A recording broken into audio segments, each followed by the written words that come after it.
दोस्तों जब एक फ्रेशर इंडस्ट्री में जाता है तो वो कई सारे वॉल्व के बारे में सुनता है, जैसे कि कभी सोलिनॉइड वॉल्व, कभी न्यूमेटिक वॉल्व, कभी हाइड्रोलिक वॉल्व, और वह कंफ्यूज हो जाता है कि ये सभी है क्या। तो आपको मैं ये सारे वॉल्व के बारे में क्लियर करता हूँ। देखिए, सबसे पहले समझिए कि आखिरकार वॉल्व किसे बोलते हैं। तो जैसे कि हम हमारे घरों के एग्जाम्पल की बात करें तो घरों के अंदर हमें कोई बकेट को भरना है तो हम क्या करते हैं, हमारे किचन या बाथरूम में जो नल है उस नल को ओपन कर देते हैं और पानी आने लग जाता है। और अगर हमारी बकेट बाल्टी फुल हो जाती है तो हम उसको ऊपर से बंद कर देते हैं, क्लोज कर देते हैं। और ऐसे अगर हमें धीरे या तेज भरना होता है तो उसी अकॉर्डिंग हम नल को ज्यादा खोल लेते हैं या कम खोल लेते हैं। तो यह जो नल है एक तरीके का यही वॉल्व ही तो है। यहाँ पर जो वॉल्व को आप ऑपरेट कर रहे हो वो मैनुअली ऑपरेट कर रहे हो। अब जिस तरीके से हम घरों में पानी को कंट्रोल करने के लिए वॉल्व का यूज करते हैं, नल का यूज करते हैं, ऐसे ही इंडस्ट्री के अंदर बहुत सारा फ्लूइड या फिर गैस होती है, मतलब कि पानी, दूध, डीजल, पेट्रोल, ऑक्सीजन, इन सब चीजों को अलग अलग इंडस्ट्री में कंट्रोल करना होता है। अब कंट्रोल करने के लिए या तो एक हो सकता है कि हम वहां पे मैनुअल वॉल्व लगा ले। मैनुअल वॉल्व का मतलब ह्यूमन इसको ऑन और ऑफ कर सकता है, रेगुलेट कर सकता है। लेकिन हम इंडस्ट्री में क्या करते हैं, ऑटोमेटिक वॉल्व लगाते हैं। ऑटोमेटिक वॉल्व का मतलब ये हो गया कि अब वहां पर ह्यूमन ऑपरेट नहीं करेगा, मतलब ह्यूमन जाके आपके नल को हाथों से ऑन नहीं करेगा। तो कैसे होगा? तो देखिए, यहां पर कई सारे मेथड होते हैं। या तो आप एयर से कर सकते हो, मतलब जो हाथों से आप प्रेशर लगा रहे थे, अब उसी नल को खोलने के लिए हम एयर के प्रेशर से भी नल को ओपन कर सकते हैं, वॉल्व को ओपन कर सकते हैं। तो जहां पर हम एयर से प्रेशर लगा के वॉल्व को ओपन करते हैं उसे हम बोलते हैं न्यूमेटिक वॉल्व। इसी तरीके से यदि कहीं पर ऐसा वॉल्व लग रहा है जहां पर हम इलेक्ट्रिकल की सप्लाई देते हैं, वहां पर एक कॉइल होती है, उस कॉइल में इलेक्ट्रिकल की सप्लाई पहुंचाते हैं, तो कॉइल में इलेक्ट्रिकल की सप्लाई पहुंचती वहां पर एक मैग्नेटिक फील्ड इंड्यूस होती है और वह वॉल्व ओपन हो जाता है। और ऐसे वॉल्व को जो इलेक्ट्रिकल की सप्लाई से ऑपरेट होता है उसे हम बोलते हैं सोलिनॉइड वॉल्व। और इसी तरीके से थर्ड वॉल्व की बात करें जिसे हम बोलते हैं हाइड्रोलिक वॉल्व, वह ऑपरेट होता है आपके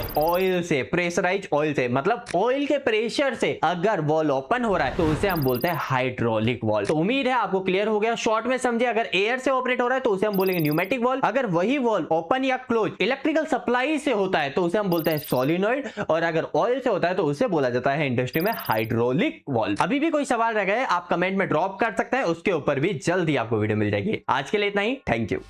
अब इंडस्ट्री के सभी काम को प्रैक्टिकल करना सीखिए इलेक्ट्रिकल दोस्त ऐप के साथ। आज ही डाउनलोड करें।